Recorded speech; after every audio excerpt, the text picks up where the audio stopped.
walking down the street and you speak, and a guy turns around and smacks you in the mouth and breaks your jaw, right? He has now used force against whatever this right you think you have to speak. You have no right to do shit except whatever you can enforce.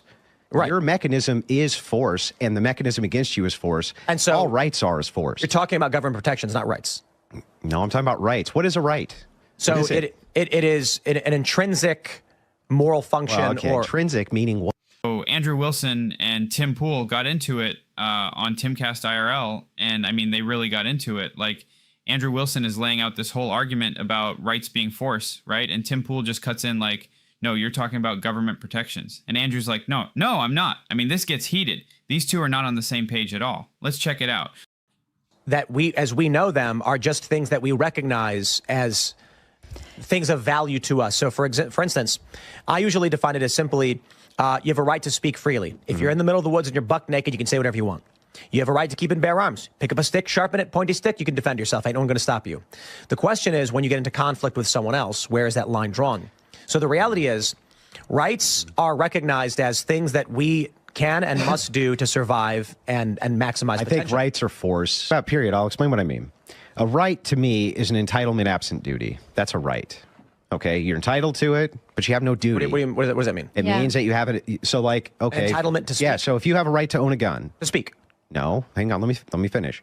If you have a right to own a gun, do you have a duty to own a gun? But do you have a duty to speak? No, you don't have a duty to speak. If you have a right to vote, do you have a duty to vote? So it'd be an entitlement. That's your argument. It's an entitlement, but absent a duty. But you can speak. Yeah, you can. And so until you can't, the question until somebody stops you with force. So you're talking about government restrictions are made up by us as a people. Just people can adhere to your rights without any form of government. If you're walking down the street and you speak, and a guy turns around and smacks you in the mouth and breaks your jaw, right? He has now used force against whatever this right you think you have to speak. You have no right to do shit except whatever you can enforce. Right. Your mechanism is force, and the mechanism against you is force. And so all rights are force. You're talking about government protections, not rights. No, I'm talking about rights. What is a right? So it is an intrinsic moral function. Well, okay. Intrinsic meaning what? It means if again, I'll try to explain. If you're born and you live in the middle of the woods, there are things you can do. You can hunt for food. You can defend yourself. You can speak freely.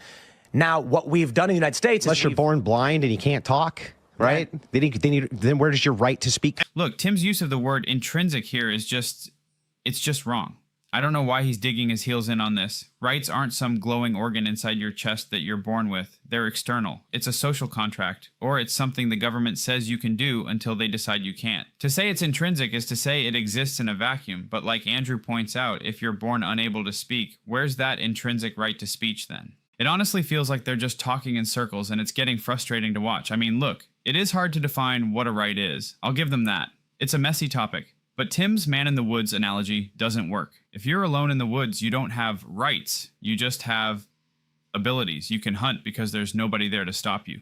The second another person shows up with a bigger stick, your right to that spot of land disappears unless you can defend it. And that's Andrew's point about force, and honestly, he's winning this one. Tim is trying to make it this deep philosophical thing, but it's just not that complicated. It's about what can be enforced. Period. Oh, you lack the ability to speak, right? But you still have the means by which you are allowed to do it. Yeah, but what makes it an intrinsic right to be able to do? Like, where does this idea come from, other than you axiomatically kind of just say?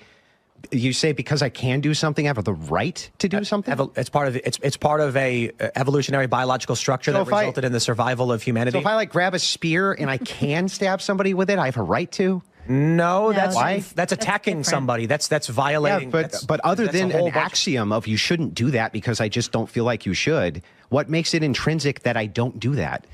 That you don't go and kill another person? Yeah. So the way I view rights would be things that. And again, there's a debate over what rights are. Yeah, let's start with that. What are they? No. So there, it's honestly difficult to define, but it is certain moral structures or.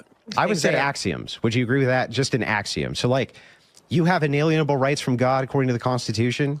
This is an axiomatic principle. It means this is our philosophical starting point, is that we have these. I would put it as things that were required or or greatly beneficial to the survival of an individual, that we greatly benefit. I agree. We benefit. I just don't know what makes them intrinsic, or like you're born with them or something like this, other than we just kind of agree to it. So I think the restrictions we kind of agree to. And some people might view some things as rights and other things not as rights. Like the left thinks healthcare is a human right, which makes literally no sense. No sense. But in terms of your ability to speak, you can walk around, you can speak, to defend yourself, you can pick up a stick, you can defend yourself. This goes back to the same argument. I can grab a spear and murder somebody. I can do that. Why don't I have a right to do that? Because you are now causing harm to another person, which is a detriment. But why is that valuable? Why are other people valuable? Yeah, well, why would that be an intrinsic value? So, like, I can one would result in the end of humanity, and one results in the expansion of humanity. Well, no, both can result in the expansion of humanity. Right, but absolutely not. You're completely wrong. No, I'm completely right. You are wrong. Self-defense can result in expansion of humanity if you're using destruction for the purpose of ending something that is destructive. But if you are wantonly going around murdering people, you're actively reducing and harming humanity. Well, okay, but that doesn't mean that you couldn't expand humanity by harming people. There's so nations the argument that do of this all the self-defense time. is there are things that we believe we must be able to do for the betterment and survival of humanity. Yeah, but when I'm asking you this question, right, I'm asking the foundation from which you say, I have the right to speak or write. We need to be able to in order to survive. Because you need to do something. So I'm not sure how that means you have a right. I have to side with Andrew on this one. I honestly don't get what Tim is doing here. He's trying to say that because you can physically do something, it's a right. That's not how it works. That's just called having a body. Tim keeps circling back to this idea that rights are just biology or whatever is good for humanity, but Andrew shuts him down immediately. Like, okay, I can pick up a spear and stab someone. I have the physical capacity to do that. Does that make murder a right? Of course not. Tim's basically saying, well, that hurts people, so it's not a right, which is just, what? That's not a definition. That's just you saying what you like and don't like. They are totally talking past each other. Andrew is trying to get to the actual foundation. Like, who says we have these rights? Is it God? Is it a legal contract? Is it just a bunch of people agreeing not to kill each other? Tim just keeps saying it's for survival. Okay, but lots of things help survival that aren't rights. It feels like Tim can't actually define the word, so he's just stalling with these weird evolutionary theories. It's frustrating to watch because Andrew is asking a very basic philosophical question, and Tim is he's just lost in the woods. Okay, so speech is not just saying words. Speech you have a right to eat? Yes, 100%. Really? You have a right to do that? Why would you not? Yes, you don't have a right to own So food, if I have, but you have a right to eat, otherwise you'll die. Yeah. I don't understand. Do you have a right to breathe? What about breathing? Well, these are good questions, right? Again, I don't think you understand. We're talking about intrinsic behaviors that are required for survival versus the government and humans deciding what we shouldn't have. I don't think we're speaking past each other. I'm asking what makes them intrinsic. When you say I have a right to eat, okay? If you don't, you'll die. If you have if that guy has all the food over there, you no longer have a right to eat. We're not talking about your right to steal from others. If you are standing in the woods by yourself, eat that mushroom. Okay, got it. You can eat the mushroom. But what makes it a right to eat that mushroom, and what makes it not a right for guys standing next to the mushroom to say, I have a gun and I don't want you to eat that mushroom? You're now once again talking about laws and restrictions.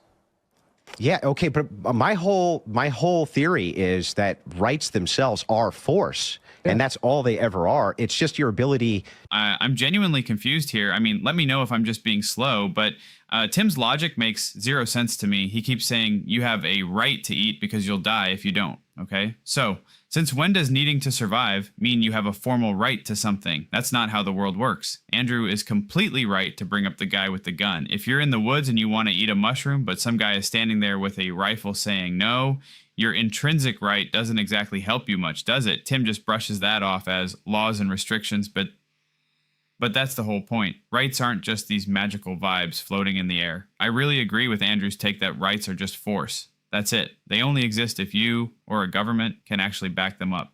You can say you have a right to breathe or eat all day long, but if someone stops you, the right is gone. It's just a word. Needing something to stay alive and having a right to it, those are two totally different things, and Tim is just refusing to see it.